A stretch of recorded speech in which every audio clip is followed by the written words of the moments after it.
I'm Sierra from Anime Beauty by S&B, and in today's video, I'm going to be cleaning my makeup brushes while kind of chatting with you guys. So stay tuned. Also, I have somebody in the background, so if you see or hear somebody, I know they're there. So I kind of want to tell you guys this story about. So when I was growing up, I was bullied, and in the future, I am going to be making another video that kind of talks a little bit more about my bullying, what's the word? Experiences, but for now I think I'm just going to talk about this one experience. So when I was in public school, I'm not going to say the grade because I don't want to call anybody out. I had a teacher who was, let's just say, she shouldn't have been teaching. So yeah, basically I was kind of chubby around this age. Okay, well, no kid is chubby. That's not a good way to describe a kid. But that's how I felt, and that's what people told me I was. So I'm just going to be using the word chubby to make things easier. So I was a bit chubby around this age, and I wasn't very not that I wasn't very active. I was active, but I wasn't very good at being active. Like, I couldn't run fast or for long. I wasn't really strong. I was a kid, I was weak, and I was just kind of wasn't really working out because at this age it didn't work out. Anyways, I remember one time in gym class, I was running, and of course I breathed a little bit heavy because I didn't have the best lungs, and I actually recently was diagnosed with asthma, so that might have been why I couldn't breathe. But I remember this teacher turned around and in front of the entire class was like, "Oh, look at the fat girl run. Look at the teacher said, look at the fat girl run." A teacher. Think about this. An adult who is supposed to help protect students and make you feel welcome and teach you, and they're with you. When you're in school, teachers are with you probably more hours than your actual parents are, so they almost are the ones raising you, it feels like. And she said, "Look at the fat girl run." So yeah, I obviously after that didn't want to do gym class anymore. I remember I would get in trouble because I wouldn't do gym class, and other adults would be like, "Oh, well, she just doesn't want to do it." Like, not so much I was being lazy, but I was being a teenager who didn't want it. Or I don't even think I would have been a teenager, like teenager age, like that she just doesn't want to do it. She's just being a kid. And so I remember the teacher turn on and be like to other adults and would say, "Oh, well, maybe if we let her change before gym, she'll feel more comfortable because maybe she doesn't like the fact she's sweating." Yeah, I mean, that was part of it, but also the fact you called me fat in front of my entire class.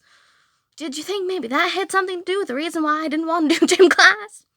And then this teacher would also, her favorite game was something that was similar to dodgeball, but instead of the point being you throw balls at the other team and then the other team dodges it, the point was the other team wasn't allowed to move, so they couldn't dodge it. So imagine having a dodgeball thrown at your face. And the thing is, too, is how most teachers say, "Oh, you're not allowed to throw it above or below the waist," type thing, right? Like, there's rules to keep you from getting hurt. Well, no, she didn't have these rules. And of course, other kids were mean, so they'd throw it at your face because, oh, haha, it's funny. So they would throw these dodgeballs as hard as they possibly could at your face, and you weren't allowed to dodge them.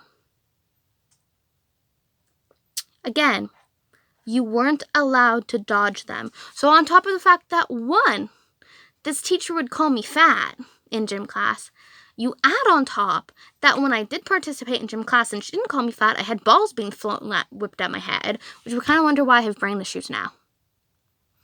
Anyways, why do you think I didn't want to do gym class? So yeah, that's just kind of one of the bullying stories that I went through when I was younger. Like I said, I'm going to do another video in the future where I talk about all of the bullying experiences I have, because unfortunately there's quite a few of them. I'm pretty lucky now, as I've gotten older, where I don't really deal with bullying that much, and also I don't really remember ever getting cyberbullied too much. I know when I was around the age where I was getting bullied really bad, my mom was heavily Facebook was really the only thing I had or that was around, and I know my mom is like really into it, so she'd like basically read my messages beforehand and then be like, oh, okay, this person's bullying her, and then kind of keep me away from it. So I didn't really see if it happened. I don't know if it happened. Did I really get bullied a lot, Mom? Not so far, because I think one time you almost did, and I think I messaged somebody back and said, hey, this is Sierra's mom. Oh, yeah. And if I see this again, I'm going to go to your mom and dad. And Yeah. I've got the proof. Yeah. So, I mean, I did, I had my mom that protected me, so I was lucky where, like, I didn't mind having my mom read those messages just because I knew that kids were mean. And I also had a mom where, like, she wouldn't judge me. So, I could basically talk about anything I wanted with friends, and my mom would read that and be like, oh, you shouldn't be talking about that. She'd just be like, okay, are kids being mean to her? Or is she being mean to other kids? Nope, okay, do what you want. Like, it's not illegal. You're not hurting anybody. You live your life. Like, so Within reason. Age appropriate. Well, okay, yeah, but I mean, it's me. So, but you know what I mean? Like, I was somebody who wouldn't do anything that was age appropriate. I wouldn't do anything wrong. So, I didn't care if my mom read my messages because I never knew what was going on with the teacher. Oh, yeah, that's the thing, too, is my mom didn't know what was happening with the teacher until, like, years later. Because I think I tried to say, like, I remember at one point was like, oh, like, the teacher called me fat today. And my mom was like, oh, she probably, not that she didn't believe me, but she was like, oh, she probably didn't, you probably misunderstood what she said, like, thinking it was, like, just a miscommunication type thing. And I was like, oh, okay, like, whatever. Teachers aren't supposed to say that. Actually, adults really shouldn't be saying that. Little kids. Nobody should be saying that at all. Like, you should never say, like, oh, look at the fat kid run. You should never say, like, oh, you're fat, or look at the, you know what I mean? Especially, like, if I was trying to better myself, like, I was actually trying to run at that point. I think that was the first time that I actually, like, tried to do the best I could, and she said that, and then after that, I just didn't want to try anymore. Which, yeah, you don't say that, just don't say that to anybody, whether you're a kid or an adult. It's the same thing as people that are too thin, and people saying, oh, you need to eat, you're anorexic. No, maybe that person's thin because they're thin. Yeah, exactly. There are people that actually do have an issue medically, whether or not they're overweight or they are anorexic or bulimic, and it's horrible that that's what's going on with them. But if you're not their doctor, you have no right to say anything. Now, if you're a medical professional and you have somebody come into your office and, it's in a professional environment and you have the medical training to be able to know and deal with these situations, and then you say, oh, you're too skinny. I don't quite know how doctors would say that, but you know what I mean? Like, I'm concerned about your weight. You're underweight. I want you to gain some. That's fine. You're a doctor. You be a doctor. But if you're not a doctor and you're also not in a professional situation, like if you're a doctor and you're walking down the street and you see somebody who looks too skinny, don't walk up to them and be like, I'm a doctor. I'm concerned about your weight. You're not their doctor. Like, but yeah. So again, if you're a doctor in a professional situation, go ahead and tell the person that they're, Well, the same sense, though, with people like that. Like, we don't know what's going on with somebody. No. Either. They could, somebody, I will say, for example, somebody had a great job, and then all of a sudden the company closed, or, like, shut down, which has happened to a few of the factories here, right? Okay, yeah. And then all of a sudden they're going from getting $100,000 to $200,000 a year, which isn't sometimes, it's like probably middle class. Yeah. And then all of a sudden they don't have this job. They're taking a job that's what, $14 an hour or minimum wage. Yeah. And then they lose their house because they can't afford the mortgage and everything like that. And then they become homeless. It might not have anything to do with, and maybe they get depressed. So they start to, like, drinking or, but you can't judge anybody. No, you really can't. Like, and especially, I mean, okay, I understand that all humans judge naturally. Like, it's just something we do. But there's a difference between in your head judging or being a teacher and turning around calling a kid fat in front of other kids. Oh, yeah. Like, I think we all judge people. Yeah, exactly. Like, I feel like it's just a human thing to judge. Like, it's unfortunate, but it does happen. Like, it just, yeah. I mean, I feel like even though I was bullied as a kid, I turned out pretty okay.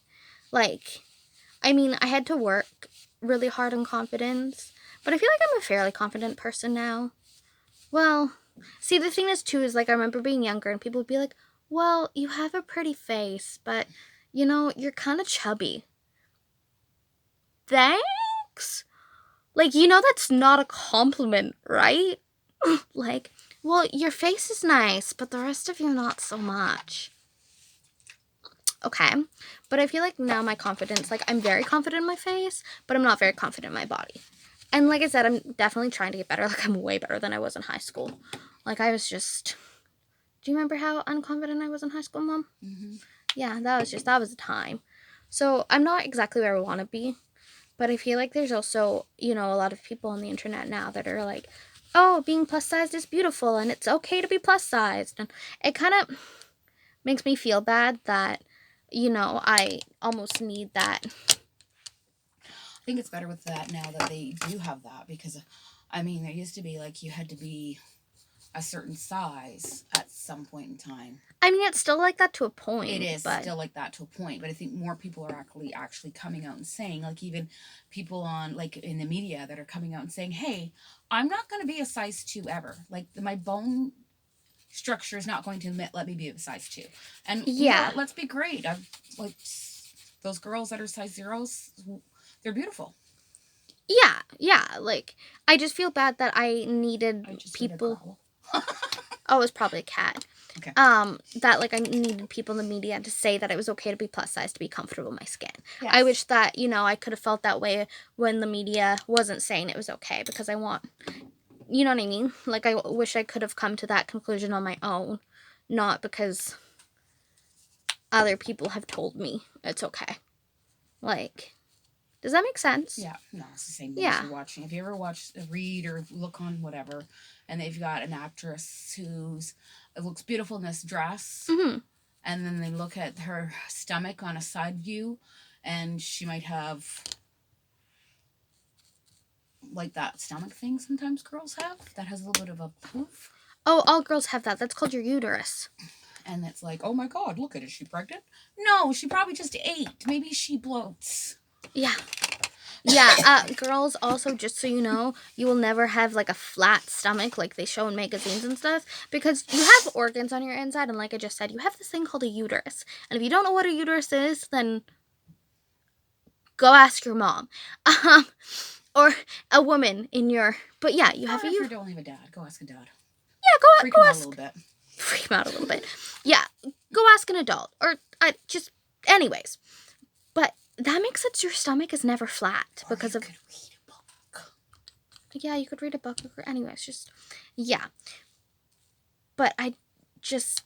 Yeah. So your stomach will never be flat. I'm sorry for all those girls who've done like 100 sit-ups a night.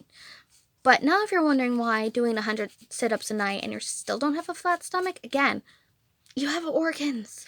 You also have to remember that when you see them on TV, even if they're in a movie or something like that, and they're wearing a bikini and it looks like they're perfectly flat, it's the clothes they wear that can make you look perfectly flat. And the angles and the lightings and lighting and editing. Editing photos is a big thing. Like, yeah, but, and even if you have, like, even if you feel like your stomach looks pretty fat, there's nothing abnormal with that. You know what I mean? Like, you're fine. Your body's fine no matter what. Like, you're good. You're beautiful. You're just be a good person. That's all that really matters. Like, I think I'd rather be ugly and fat but still be a good person than be thin and beautiful and be horrible. Like, that's just me, though. I don't know if anybody else agrees with me on that, but I mean, okay, I know a lot of people say that like social media is really bad for mental health, which I agree with to a point, because yes, there is the issue of bullying and there's the issue of pictures going around of people being really thin and beautiful. But I find with me too is sometimes I found it almost helped my mental health because I would feel bad about myself, and then I'd look at a picture of somebody who looked like me, and people would be commenting things like, "Oh, you're so beautiful," and I'd be like, "Wait, people think she's beautiful and she looks like me?" Like, you know. So or people would comment nice things, or, I found for me it helped me. Like, You also have to remember with your social media, I know you're on it a lot, but I don't find that it consumes you. Where you're not on it. If I said to you, let's go someplace, you're not automatically saying to me, oh, I got to keep my phone all the time. I mean, I do bring my phone with me everywhere, but I You don't. do, but I don't have data, so if I'm not at a place where Wi-Fi is available, then I don't have access to social media. So when I leave my house, I'm not like constantly looking at it. I mean, if I'm at a place where Wi-Fi is available, yeah, I'll be looking at it, but well, it depends on the place. You know what I mean? Like if I'm out to dinner with family, I'm probably not on Instagram. Like it depends. I might take like a couple pictures with them, but like I just go on her Instagram. Yeah, my mom literally just goes on mine. But I just have a few more brushes to clean, so I think pretty soon I'm going to be done talking. But I want to have like this sit down chat video with you. Comment down below if you like these like sit down talking, let's be friend type videos. Because I'm definitely interested in doing more. I'm thinking I might do one where I talk about my diet at one point, or yeah. But I think actually I'm going to end the video there. I love you. Cheers.